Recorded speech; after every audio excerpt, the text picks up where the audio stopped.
Good evening, everybody. How y'all doing? Once again, Monday night, 9 o'clock. This is EBO Live. I am your host. This is me, Jamal Burt, CEO of EBO Educational Services. That's EBO Educational Services. I'm a tutoring and test prep company based out of McDonough, Georgia. And basically, I just help a lot of students get through school, help parents get their child through school. I also help adults get through school as well. As far as college and getting GEDs and things like that. And I just basically go around and talk about education, the issues in education, what needs to be done to improve it. I even counsel teachers on best practices in the classroom as far as getting lessons across, contract to different schools. Anyway, tonight I'm here and I would like to talk about a very important topic, a topic that is faced by pretty much every educator in the classroom, as well as parents who are trying to get students to understand why they need to know what they need to know in school. This is about the relevance of certain topics, the relevance of certain subjects that kids learn in school and why they need to know it. I don't know how many times I've walked into a classroom and I've had students ask me the all-important question, what do I need to know this for? Why I need to know this? Or, guys ask me, why do I need to know this, Mr. Burt? I'm trying to be in the NFL, or I'm trying to do this. I don't need to know algebra. Why do I need? When am I ever going to use this? So the biggest question I face as an educator, I've seen is, why do I need to learn this? Why do I need to know this? So I want to kind of touch upon that. I want to touch upon the relevance of the subjects that kids learn in school. So let's start. I'm going to go on a subject by subject basis here. So I want to, just go through the different subjects that students have to see or meet with in the classroom. And what they need to understand is that all of these subjects have their relevance. Now, many of them, yeah, you're right. You may not have to use a lot of these after you get into your career and you're going forward and you've established yourself in a career. There are many subjects that you will never have to touch, but even knowing them does a lot for you. And I kind of want to touch upon that. So the first thing I want to talk about, or the first subject that I want to touch on, is math, algebra and math. Man, that's the big one, especially algebra. Why do I need to know how to solve for X? Why do I need to know how to add this stuff? What do I need to know fractions for? How am I ever going to use this? Folks, we all know this. We should be able to understand math is universal, as in it rules and governs pretty much every law we have, except for spiritual laws. Ain't gonna touch that one. But I will say that numbers rule the world. They are the basic component of most of the things we look at. And if we know math, we can kind of have an understanding or an overstanding of many different things across the board. But I want to touch on the most practical reasons. Well, the first most practical reason is this. They can be used against you by those that know numbers. People who know percentages, people who know how to crunch numbers, who know how to process money, and economics that has to do with numbers, accounting, people that know how that build and things like that, who use numbers in the building, they can create structures that will financially imprison you forever because you don't know how to make a percent out of something.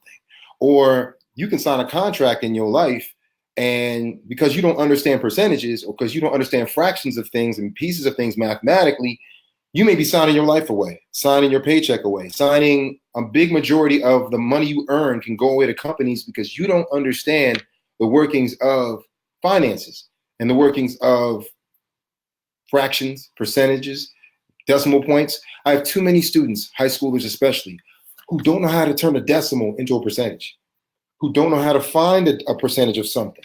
And it's kind of sad because I'm like, well, what's going to happen when you get into interest and people are charging you interest and you don't know how to look at your interest rate and understand what that means as far as how much you have to pay per year?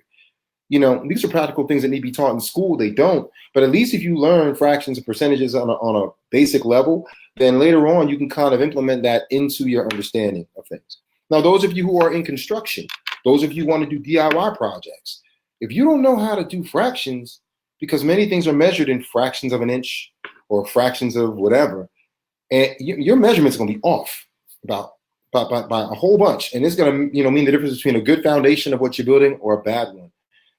If you're a designer and you need to know how to design, I do graphic design. And the fact that I know how to angle something a certain way on my picture, I know how to move something and use, photographers use the principle of the thirds. Now, of course, these are things that you can learn how to do without having a math knowledge, but knowing a math knowledge will help you understand it and digest it a lot quicker and advance past that. So please learn your math. Shopping, please. If they say that tomorrow's 20% off, you know how much you're going to be spending on something. You know exactly how much money to spend on it. A lot of people are like, well, I'm going to have money, so why should I even need to, understand I'm going to have money? It's not going to make a difference. Okay, well, when you get into those bigger objects that you're buying and those bigger bills that you have to pay for, percentages are going to be on your side or against you.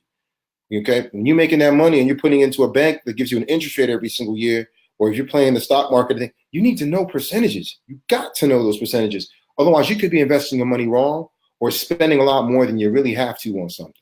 So knowing your numbers and knowing math helps you save money. And if money's important to you, then you want to know your math a lot of it later, big time later. Also, it's a skill set that raises your overall worth to employers. And that's any subject, really. If I'm trying to employ somebody, say, for instance, and I have a person who has learned a certain skill set, specific skill set, and is really good in it, but then I have another person who's learned that skill set, but also knows a few others, like knows math well, or knows English well, knows how to write well, I'm probably going to hire the person that has a greater skill set, even because they may know the same thing you know, but they know more. Therefore, they're more valuable to me because I can use them in a myriad of different things and put them in different areas. So knowing different skill sets, knowing different subjects is very important. The next area that a lot of students, kind of say, I don't want to know this, is social studies, history. Why is this important? What is it that makes it important to know history and social studies?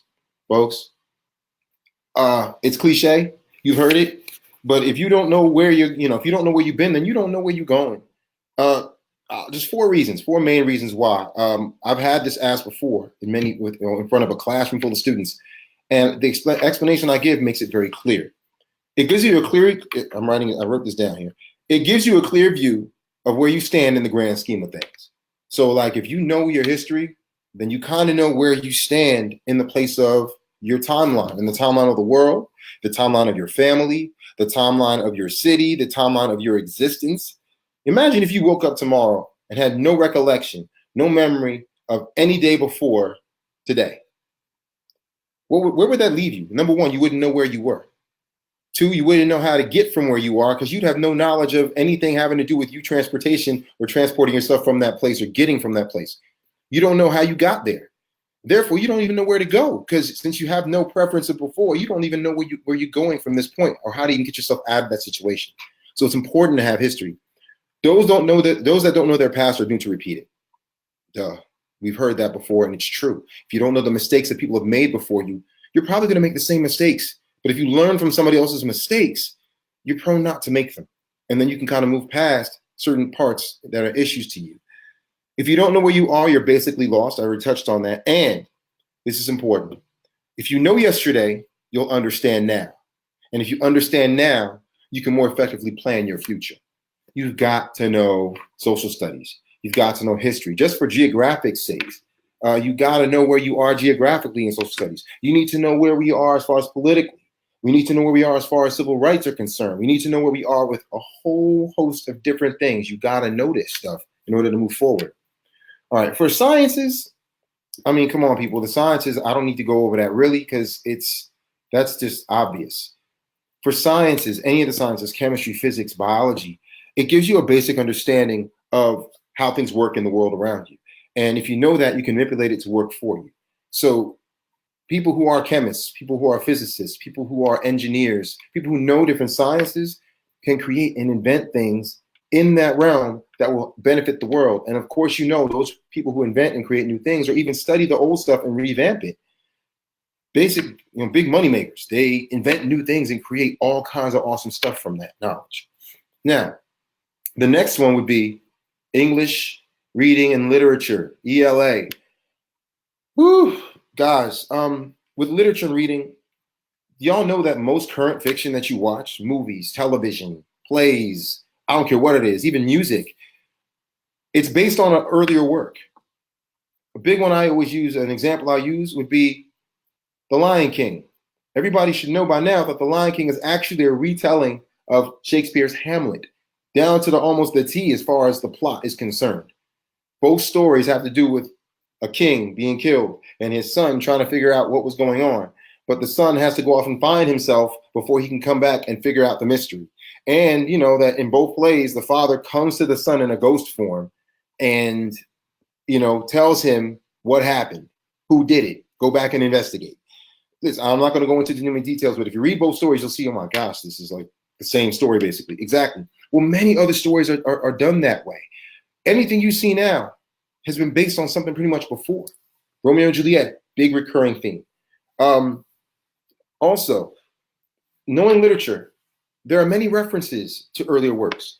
I have been in many different circles where things were said, you know, that unless you have a prior knowledge of literature or reading skills, any decent reading skills, that you'd be lost in the conversation, and it would make me miss out on huge networking opportunities where I can actually connect or bond with somebody who has experiences, who can reference those experiences through literature or just have in a joking conversation. And because you don't know what they're talking about, you left out the circle. So you got to be able to, you know, familiarize yourself with certain works and understand how different themes reoccur. And that way you can kind of, you know, understand what's going on in the show you're watching or even in the environment around you. All right. The last area I want to go into is music, arts. Learning about music and arts is huge because, I mean, come on, it's how we express ourselves. Arts are usually the creative epicenter of a culture. The music that they play, the music we play, it's most widely recognized amongst all the people of a culture. And self-expression is extremely important. If you don't know how to express yourself in an artistic way, you often find yourself lacking the ability to vent, channel your feelings, your emotions. And that can lead to a lot of people who lead to depression and things of that nature. I've seen, you know, people who have been able to take their emotion and put it into paintings and artwork, actual, you know, physical art, writing with the art of words, music, just basically being able to play notes and sing and even write songs that channel their feelings. So education within these areas is extremely important to know how to do that. So folks, look, I want you to understand that all these different subjects that you learn in school, they're extremely relevant. And to make more practical understanding of why these things need to be needed, I will tell a student flat out, okay, well, honestly, if none of that makes you move, you need this stuff to graduate. You got to get to the next level, okay? Once you graduate, you go to college, you can put most of this stuff behind you. Not really, because you have core classes you got to take, which still involve these things. But then you can get into your major, and once you get into your major, you don't need to study this stuff no more. It's done. You're done with it. You also understand that knowing, the more you know, since we're still in an information age, the more you know, the more your net worth is as a person. Okay, you can expect more from employers. If you can put a whole bunch of stuff on your resume and show that you know and have a skill set that's tremendous, having to do with all these different areas, you raise your net worth. You can demand more per contract from people because you're worth more to them, because you're able to bring more to the table. Just say another person who doesn't have those things. And that's attractive to employers. Me, if I see somebody see a resume, I almost have to like, man, that's too much. They know I'd have to pay them too much. You know what I'm saying? That's just the real. So you got to learn how to learn all these different things and know how all these different things because you raise your net worth. Lastly, the most important point. Well, wait, one more thing. Everything has some kind of a test, y'all. I don't care what test you're talking about. If you're trying to get into the military, you have to pass the ASVAB test, period. If you want to drop out of school, you're still going to have to get a GED and pass the GED test to get some kind of high school equivalency. You're going to have to, if you go to college finally, you're still going to have to take an AccuPlacer or a compass test for placement. And if you want to be placed out of remedial classes so that you can graduate and get more credits quicker, then you're going to want to score as high as you can on those tests so that you're not, you know, kind of added more to your college schedule. So you have to stay in school longer or take more classes in order to get out of school. So knowing more helps you on the back end tremendously, as well as the front end too, because it gets you more money. But that's a whole scholarship situation we can talk about later. Y'all, the more you know, the more opportunities you have to open doors for yourself or create doors for yourself. One of the reasons why this company is called Education Builds Opportunity, because it's the truth. The more education you have, you can actually build your opportunities. Whereas if every door is closed to you, you can take what you know, take your education you know, and create your own door. I did that with this company. I was not able to get back in certain venues that I wanted to work in. So I decided to create my own door. And because I knew as much as I could from school, I was able to take my knowledge and use it to help other people. And now I created my own business and my own opportunities from that. So folks, the more education you have, the more opportunity you have. And I suggest you guys use that to your best ability. Now, the last thing I want to show you is a picture that I got from online, from the internet, and it speaks volumes. And if you've ever seen this picture before, then by all means, you know what it means. And this picture basically states that here's the guy standing, the guy to the left, he's standing on a huge amount of money, right? But because he's so high on the money, he still really doesn't have a good view of what life is about because he's not really seeing the view of what most people see. So he's kind of limited in his life vision because, he's focused on his money. All right. Then you got the guy who's all about books, which is the guy second from the left. All about books, but again, he's limited in what he can see. He can't see as clearly. It's stifled because all you're looking at books. Yes, you need finances. You need money to be able to, you can learn a lot, but you can't see a lot because you can't get there. You don't have enough money to get there. Things are expensive to be able to travel. So that's an issue. Now you got the guy who's on top of books and money. He's in the best position possible. That's the dude who's second from the right. He's got both books knowledge. He got both money and financial knowledge. He's able to see everything clearly, whether he's higher or lower. He's great with this. And that's what I'm talking about. That's the level that most of us should try to aspire to. But then you got the guy all the way to the right who has neither. No financial knowledge, no book knowledge. He is basically stuck. He has no view of anything. And he's got to work hard to get his view higher. And so this is what we're talking about. People who have certain levels of knowledge will have certain levels of experience and view in life. And we got to tune our kids into that they need to, be smart in the books, but you also need to know how to, have some financial knowledge. And those who are athletes, still, that's not stopping you from being in the books. Every single child is smart enough to be able to learn as much as they need to know to advance in life. All right. Well, folks, I'm done for this week. I'm glad you tuned in. Once again, this broadcast was about, excuse me, hold on. Let me pull this back out here. Most of this broadcast was mostly about why do we need to learn certain topics. So if you look back over this, why do we need to learn certain topics is important. That all these different subjects that these kids are learning in school, they have a relevance in the real world. And we must impress upon them why it's important for them to learn these different topics. You can always get to my website at www.ebotutoring.com, which I'm about to scroll across the screen at the bottom for a second. And just check it out. Check out what we're about over there and check out what we can, what we offer. Also, please inbox me at jburt.ebotutoring.com. That's jburt. Excuse me, I'll put it up on here because it's hard for me to type and do it. Here it is. j.burt@ebotutoring.com. Inbox me. If you have any educational questions, if you have a child that needs help tutoring, just inbox me and let me know what's going on. I come to speak at places and stuff. I whatever, to speak to the students, give them relevance of what they do. When I, even though I'm on these lives and stuff, when I come in person, I do demonstrations and all kinds of stuff. So please just, hit me up. Let me know what you need me to do and I can do it for you. Folks, please come back every single Monday, 9 o'clock for the educational tidbits that I give. And I really love to talk to y'all. I mean, just to get to know who you are. Again, if you have a child that's struggling, hit me up and I can give you some tips on how to get it through. I can, I've been able to find books to get kids who don't like to read. Math concepts that make it so easy to learn that kids who hate math, they learn it. Folks, hit me up again. It's good to know you. It's good to see you. And I hope to see you next week.